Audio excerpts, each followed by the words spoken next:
Hi everybody, Drew here bringing you another episode of True Talk. This is just a quick one, just going over a big change to the channel. I'm changing the review system. I'm moving from a 10-point system down to a 5-point system. I'm just thinking a 10-point system is just a little bit too cumbersome really. At the end of the day, if I give a game a 3 or a 4, what's really the difference? It needs to be a tighter knit of numbers together and big wider descriptors, to be honest with you.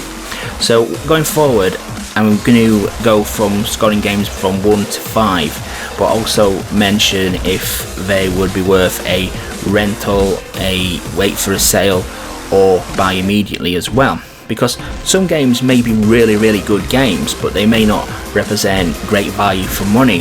So it may be a game you want to rent instead and experience it.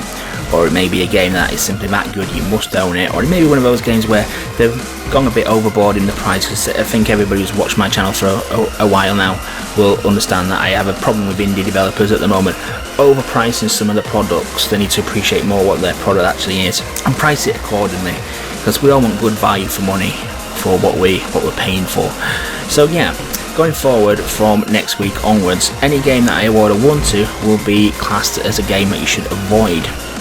It's going to be a game that's probably going to be a complete mess. It's going to be a game that just shouldn't really have come out in the way that it did. It's going to be a game that's got control issues, graphical issues, glitches, it crashes. It's just going to be a really poor piece of software, and I really hope I don't award many of these, to be honest with you.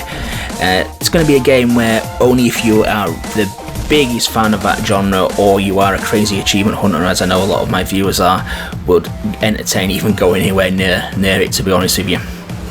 So a game that's awarded a 2 will be classed as a poor game.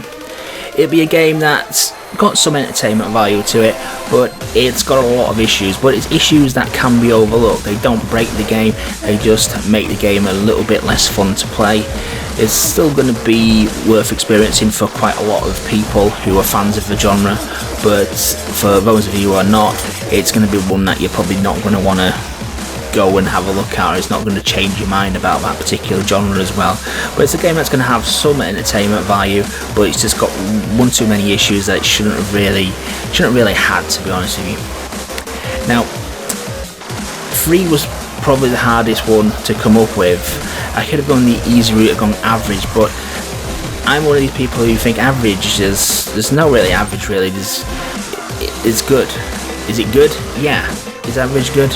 Yeah, average is good. There's nothing wrong with being average. So 3 is going to be rated as good. It's going to be a fine example of the type of game that it is.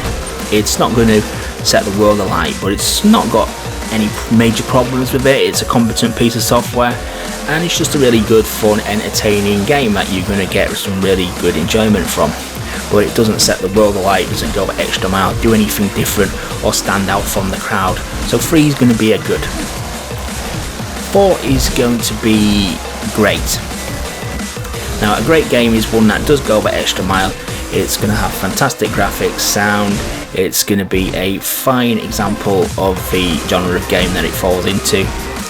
It's going to be representing great value for money, great challenge, just an overall great package that you're probably going to want to go and buy.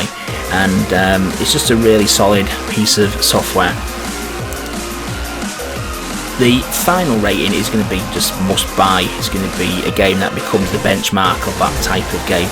It's going to be a game that just does everything to an excellent high standard.